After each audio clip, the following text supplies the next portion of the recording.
और चलिए शुरुआत करेंगे बड़ी खबर के साथ। इजराइल के तुर्कमान में ईरान का हमला हुआ है, जहां तुलकर्म में दागी गई है मिसाइल हमले का एक वीडियो भी जारी हुआ है। तुलकर्म की ये तस्वीरें भी आपको दिखाते हैं किस तरीके से वहां पर मिसाइलें दागी हैं ईरान ने, और वहां पर भी तबाही का मंजर है। इजराइल में रिहायशी इलाकों को ईरान टारगेट कर रहा है, ऐसे भी लगातार आरोप इल्जाम लग रहे हैं। ये मिसाइल अटैक किया गया।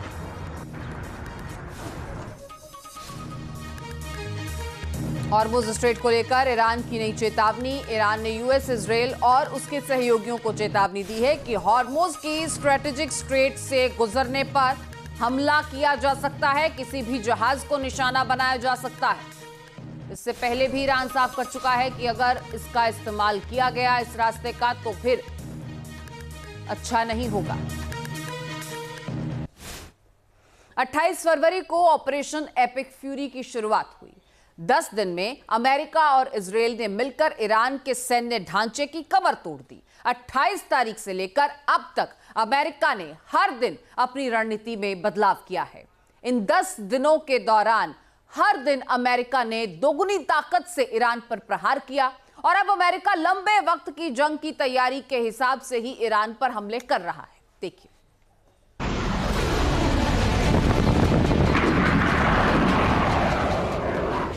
28 फरवरी ये वो तारीख थी जब ऑपरेशन एपिक फ्यूरी शुरू हुआ।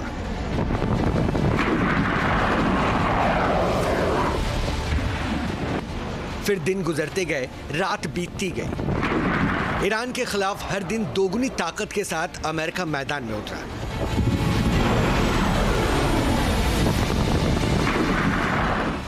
दोगुनी ताकत से प्रहार किया और ईरान की ताकत को मिट्टी में मिलाता चला गया। इस टाइमलाइन को आप इस तरह समझिए।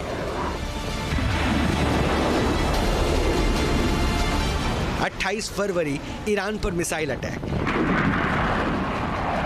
1 मार्च तेहरान के ऊपर यूएस एयरफोर्स का कंट्रोल। 2 मार्च B-1 और B-52 बॉम्बर से हमले। 4 से 5 मार्च ईरानी युद्धपोतों को डुबोया।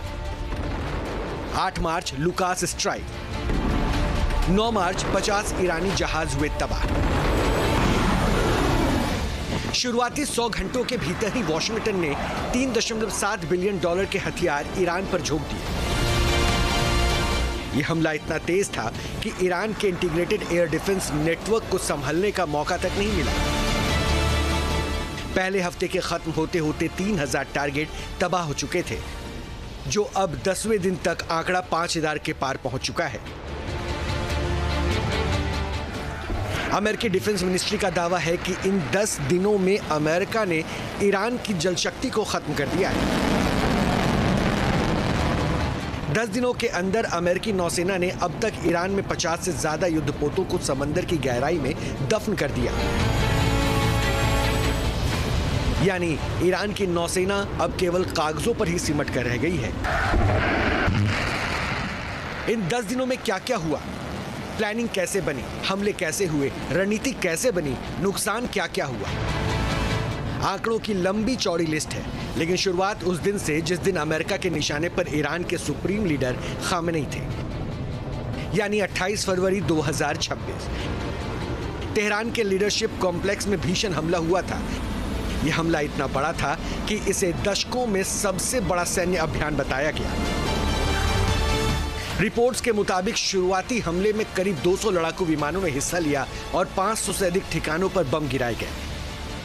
अमेरिका और इजरायली हमले में निशाने पर सिर्फ खामेने नहीं थे, बल्कि निशाने पर थी ईरान की नींव, बल्कि निशाने पर थी ईरान की IRGC, निशाने पर था ईरान का रक्षा तंत्र, निशाने पर थे air defence system, ballistic missile launcher, सैन्य कमांड सेंटर, परमाणु कार्यक्रम से जुड़े ठिकाने। हमले इतने सटीक थे कि ईरान के supreme leader Ayatollah Ali Khamenei को बचाने का मौका तक नहीं मिला। IRGC के कई टॉप कमांडर मारे गए। इसके बाद शुरू हुआ हमले का अंतहीन सिलसिला। पहले 48 घंटे के दौरान अमेरिकी रक्षा बलों ने भारी बमबारी की। पहले 2 दिनों में अमेरिका ने बड़े पैमाने पर मिसाइल और एयर स्ट्राइक का इस्तेमाल किया।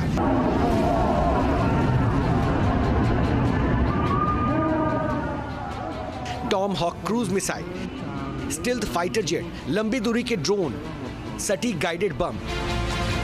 इन हमलों में ईरान के कई एयरबेस, मिसाइल फैक्ट्री और सैन्य अड्डे तबाह हो गए।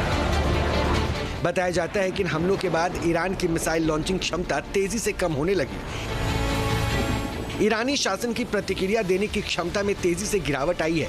अब अमेरिकी सेना ईरान के मिसाइल प्रोडक्शन की बुनियादी ढांचे को नष्ट करने की दिशा में कदम बढ़ा रही है। उनके अविश्वसनीय B-2 बम वर्षकों ने हाल ही में गहरे दबे हुए मिसाइल स्थलों पर दर्जनों 2000 पाउंड के पेनिट्रेट बम गिराए हैं।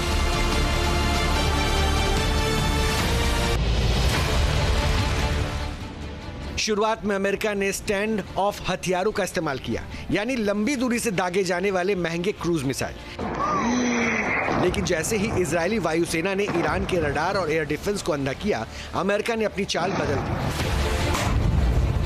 ये युद्ध का तीसरा दिन था। अमेरिका ने नए तरीके से हमला शुरू किया। अब अमेरिकी विमान ईरान के अंदर गहराई तक जाकर सीधे बम गिराने लगे। इसके लिए इस्तेमाल हुआ ज्वाइंट डायरेक्ट अटैक म्यूटेशन, यानी कि JDAM।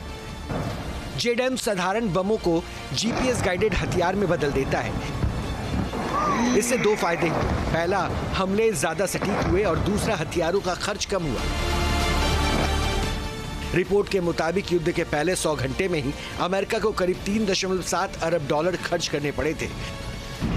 अमेरिका की रणनीति का सबसे अहम हिस्सा था ईरान के मिसाइल लॉन्चर्स को खत्म करना। युद्ध के शुरुआती दिनों में ईरान ने भारी संख्या में मिसाइल्स दागी, लेकिन जैसे जैसे अमेरिकी हमले बढ़ते गए, ईरान की क्षमता तेजी से घटने लगी। पेंटागन के मुताबिक ईरान के ज्यादातर मोबाइल लॉन्चर नष्ट हो गए, कई मिसाइल फैक्ट्रीज तबाह हो गई। युद्ध के 10 दिनों के भीतर ईरान की मिसाइल फायरिंग अब करीब 90% तक घट गई है।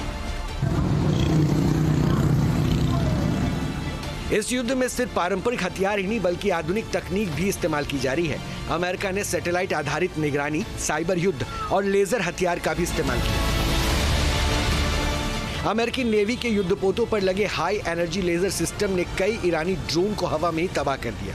अमेरिकी स्पेस फोर्स भी अहम भूमिका निभाने लगी। सैटेलाइट सेंसर के जरिए मिसाइल लॉन्च होते ही उनका पता लगा लिया जाता है, फिर वहीं पलटवार जहां से मिसाइल दागी जाती है। लेकिन अमेरिका का हमला सिर्फ और सिर्फ सैन्य ठिकानों तक सीमित नहीं रहा, कई बड़े शहर भी निशाने पर रहे। तेहरान, इस्फहान, कराल, कुम, करमानशाह। अब तक मिली जानकारी के मुताबिक अमेरिका ने ईरान के 24 प्रांतों में किसी न किसी तौर पर हमला किया। अमेरिका ने ईरान पर हमले के लिए मिडिल ईस्ट में मौजूद अपने बेस को एक्टिव किया, फिर समुद्र शक्ति से प्रहार किया। एक तरफ फारस की खाड़ी में USS अब्राहम लिंकन हुंकार भरता रहा और दूसरी तरफ पूर्वी भूमध्य सागर में USS गेराल्ड शील्ड बनकर खड़ा रहा, यानी ईरान से आने वाली मिसाइल समंदर में ही दफन होती रही। हजारों बम गिरे, सैकड़ों मिसाइल चली। ईरान के अंदर मौत भी कम नहीं हुई, आंकड़ा 1500 के पार चला गया। अमेरिका अब इस युद्ध को खत्म नहीं करना चाहता है, वो चाहता है कि ईरान सरेंडर करे, लेकिन ईरान कहता है कि अभी तो जंग शुरू हुई है। News nation. आपके मोबाइल पर तुरंत आएगी ब्रेकिंग न्यूज, स्क्रीन पर सबसे पहले दिखेगी बड़ी खबर, देश दुनिया की हर खबर एक जगह। अब आपके मोबाइल पर तुरंत फटाफट इंस्टॉल कीजिए न्यूज़ नेशन ऐप और रखिए खुद को अपडेट।